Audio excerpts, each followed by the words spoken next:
Hey guys, what is up? It is Alex here, and today we're in a bit of career mode for F1 2012.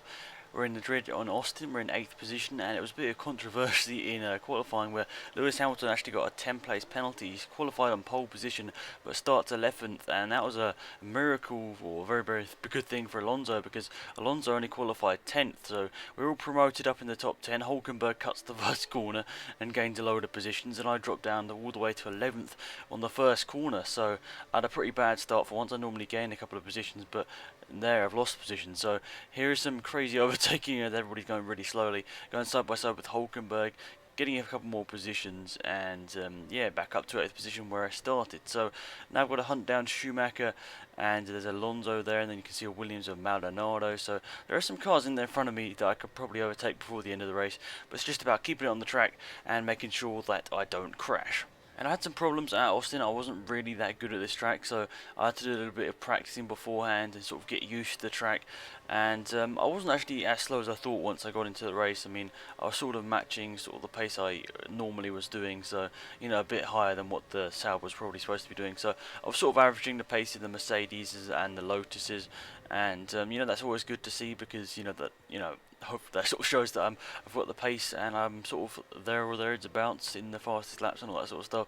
Because even though the fastest cars are the McLarens and the the Red Bulls, they never seem to get the fastest laps. It normally ends up being one of the Lotuses or the Mercedes, which is weird. But yeah, I don't know why. It seemed the race pace of the Mercedes and the Lotus seems to be better than the McLarens and the Red Bulls and all those sort of cars. So yeah, we've got to pass Alonso now, so we're up into 6th position, and that's always good, and that gets up another position and right onto the back of Maldonado, and a pretty clean first lap.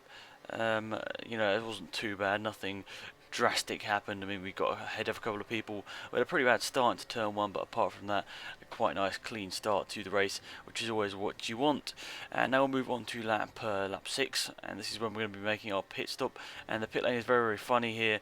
I want to try and do something different, like duck in a bit late, but it kind of failed. I lost a bit more time out of it, so that wasn't really the best thing to do. Look at the gap we've got behind us, a huge gap, absolutely, like, I don't know, it's like 3 or 4 seconds behind us, and we're going to come into the pit stops, and there is the Sauber garage, and doing their pit stop, and yes, cars coming through, and the Force India garage of the rest are waiting, and then we're waiting as well. So we lost a lot of time out of that, and we actually did catch up to the rest. The rest was actually in a couple of positions ahead of us, but I didn't realise that at the time. So I was going for a crazy move down the inside here, really late, but making sure I kept it sort of on the track. 2 wheels are on the track just about, so I got back past the rest, which was good. And then we'll skip on to the end of the lap where everyone else is pitting. You can see Carter Cane's in a world record 12th position, and he's having a great race, even though he hasn't really pitted. They're going around the last couple of corners of the lap. You can see the cars in front of me are pitting, so a couple of the cars obviously aren't pitting because they already have. But yeah, look at all the cars in the pit lane. Are we going to get jumped by any of them? I mean, we certainly got held up in the pit stop, so it's going to be close. You can see my teammate, the orange dot of Kobayashi. You can see the Red Bull to the side there. Then you can see there's the Williams of Senna. He's trying to replicate what Maldonado's doing, but I just cut back across him in the first corner and get back to position. So back into 6th. It was a bit unlucky. I got held up in the pit stop so much, and we lost such a big amount of time to Maldonado. And now onto lap 10. And well, now until lap 11, we actually set the fastest lap of the race, but that was very briefly because someone else set the fastest lap right after I did. So yeah, you can see Alonso, even though he's not actually doing quite well, he's not really doing very well. I think he's back in like 11th position at this point, because I did stop to have a look at the race director and see where everyone was, and Alonso was all the way back down like 11th position at this point, so he was out of the points, and so was Hamilton. So it looked like neither of them was going to be getting points in this race, and after both of them are going into this race and the last race going for the championship, it's a bit weird. But what you're seeing now is my fastest lap of the race, and I do actually catch up to Maldonado a little bit in this race, and this lap, and I think I gain about a second and a half on him. This was actually a pretty nice lap. I string together everything perfectly, and I think this was actually the second fastest lap of the race, and you'll see who gets it a couple of seconds after I get mine.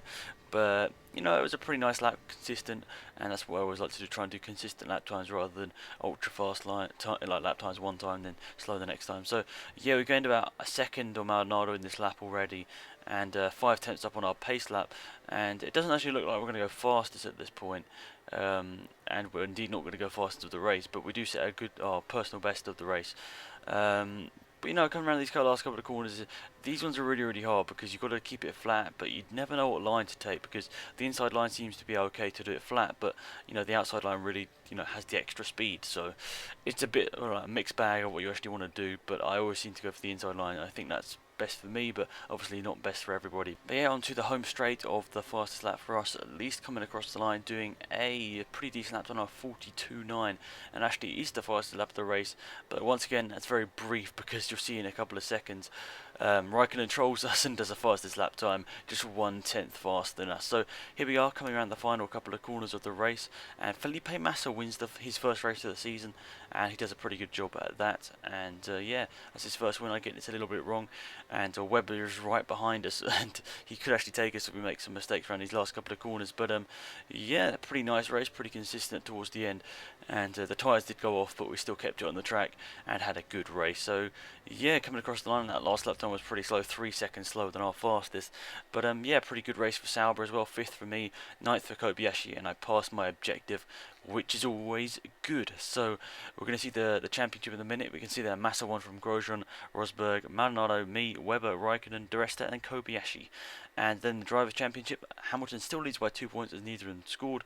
Grosjean is 54 behind, and me and Webber are tying on 67 behind. So it's going to be an interesting fight to see who gets the 4th position, me or Webber. But yeah, that's pretty much it, guys. Hope you have a wonderful day. It's been Alex, man here. Bye.